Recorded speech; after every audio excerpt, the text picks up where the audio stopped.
ابلیس بنی نوع انسان کا سب سے بڑا دشمن،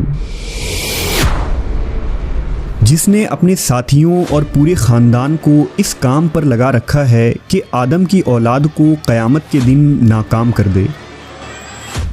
لیکن ابلیس کے خاندان میں ہی پیدا ہونے والا وہ کون شیطان تھا جس نے ابلیس سے بغاوت کر دی اور محمد صلی اللہ علیہ وسلم پر ایمان لے آیا؟ جب اس کی ملاقات حضور سے ہوئی تو اس نے آپ کو کیا بتایا، اور اب وہ شیطان کہاں ہے؟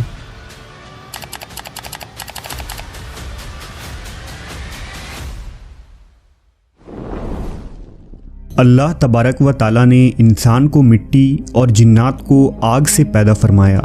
انہی جنوں میں ایک جن جس کا نام ابلیس تھا، اس نے آدم علیہ السلام کو سجدہ کرنے سے انکار کیا تھا، جس کے پاداش میں اسے بارگاہ خداوندی سے نکال دیا گیا۔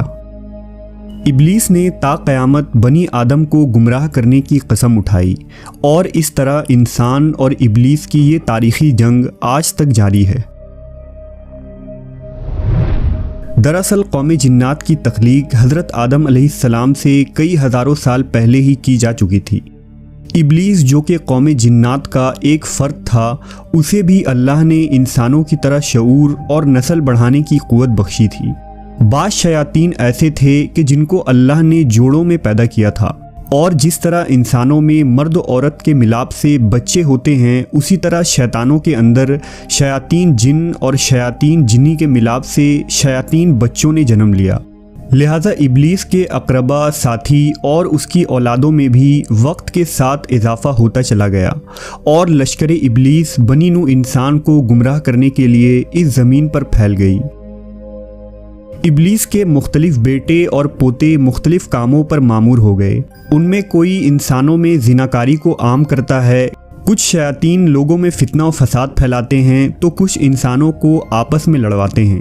اسی طرح شیطان کی اولادیں اور خاندان کی تعداد بے انتہا ہے، جو مختلف برائیوں کو عام کرتے ہیں اور انسانوں کو گناہ میں ملوث کرتے ہیں۔ لیکن ابلیس کے ان تمام بیٹوں، پوتوں اور خاندان میں ایک شیطان ایسا بھی ہے جس نے اپنے جد امجد ابلیس سے بغاوت کی تھی اور گمراہی کے اس راستے کو چھوڑ کر راہ حق پر گامزن ہوا تھا۔ یہ شیطان ابلیس کا پوتا تھا، اور اس نے نبی کریم محمد صلی اللہ علیہ وسلم سے ملاقات کی تھی اور آپ پر ایمان لایا تھا۔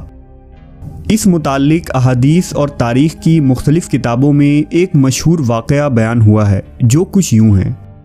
حضرت انس بن مالک اور حضرت عمر ابن خطاب رضی اللہ تعالیٰ عنہ سے روایت ہے کہ ایک روز ہم نبی کریم محمد صلی اللہ علیہ وسلم کے ہمراہ مکہ کے جنگلات کی طرف نکلے۔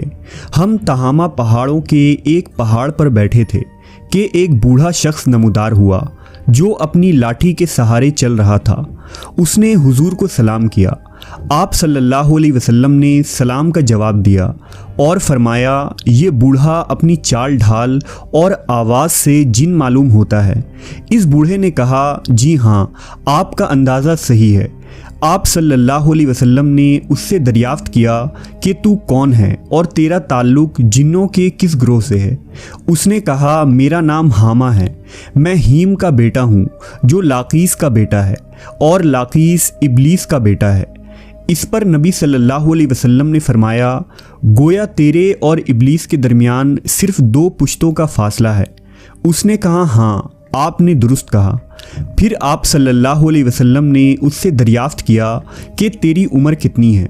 اس نے کہا، یا رسول اللہ، جتنی عمر اس دنیا کی ہے اتنی ہی میری عمر ہے، یا شاید اس سے کچھ کم ہوگی۔ جن دنوں قابیل نے حابیل کو قتل کیا تھا، اس وقت میں بچہ تھا اور میری عمر چند برس کی تھی، مگر بات سمجھتا تھا، پہاڑوں میں دوڑتا پھرتا تھا، لوگوں کا کھانا اور غلہ چوری کر لیا کرتا تھا، اور لوگوں کے دلوں میں وسوسے بھی ڈال لیتا تھا کہ وہ اپنے عزیز و اقربا سے بدسلوکی کریں۔ اس پر حضور نے فرمایا، یہ تو بہت برا عمل ہے۔ اس نے حضور سے کہا، مجھے ملامت نہ فرمائیے، کیونکہ میں ان لوگوں میں سے ہوں جو حضرت نوح علیہ السلام پر ایمان لائے تھے اور ان کے ہاتھوں توبہ کر لی تھی اور دعوت دین کے کام میں ان کی مدد کی تھی۔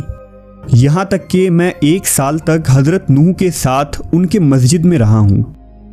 میں نے ابراہیم علیہ السلام سے بھی ملاقات کی ہے، اور جس وقت ابراہیم کو آگ میں ڈالا جا رہا تھا اس وقت میں بھی ان کے ساتھ تھا۔ میں حضرت یعقوب اور یوسف علیہ السلام کی صحبتوں میں بھی رہ چکا ہوں، اور جب یوسف علیہ السلام کو ان کے بھائی کنویں میں ڈال رہے تھے تو میں بھی ان کے ساتھ تھا، اور یوسف علیہ السلام سے پہلے ہی اس کنویں میں پہنچ گیا تھا۔ میں حضرت موسیٰ علیہ السلام سے بھی مل چکا ہوں اور ان سے توریت سیکھی ہے، اور جب میری ملاقات حضرت عیسیٰ سے ہوئی تو میں نے موسیٰ علیہ السلام کا سلام ان تک پہنچایا تھا۔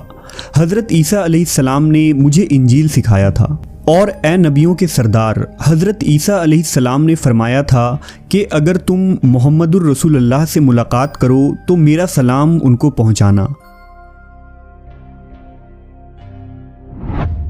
چنانچہ میں اس امانت سے سبکدوش ہونے کے لیے آپ کی خدمت میں حاضر ہوا ہوں، اور عیسیٰ علیہ السلام کا سلام آپ کی خدمت میں پیش کرتا ہوں۔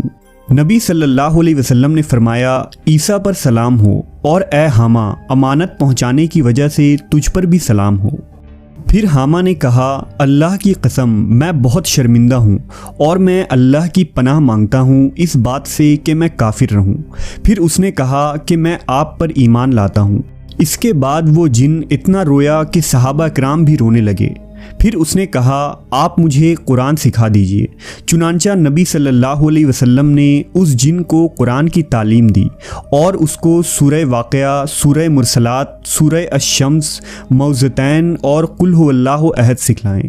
پھر آپ صلی اللہ علیہ وسلم نے اس سے فرمایا، اے حامہ جب کبھی بھی تمہیں کوئی حاجت ہو تو پھر میرے پاس آ جانا اور ہم سے ملاقات نہ چھوڑنا۔ صحابہ کرام فرماتے ہیں کہ حامہ وہاں سے چلا گیا، اور اس واقعے کے بعد پھر کبھی حضور نے حامہ کے بارے میں کچھ نہیں فرمایا، اور کچھ عرصے بعد آپ صلی اللہ علیہ وسلم کی بھی وفات ہو گئی۔ اللہ ہی بہتر جانتا ہے کہ اب حامہ زندہ بھی ہے یا مر گیا۔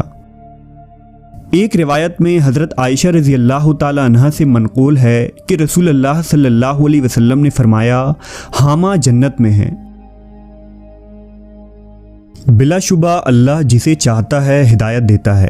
ہدایت اور نور ہر اس مخلوق کے دل میں سما سکتی ہے جو اپنے گناہوں سے توبہ کرے اور حق کو قبول کر لے، خواہ وہ خدائی کے دعوے دار فرعون کے گھر میں رہنے والی بی بی آسیہ ہو یا کسی گنہگار کے گھر پیدا ہونے والا نیک صفت انسان۔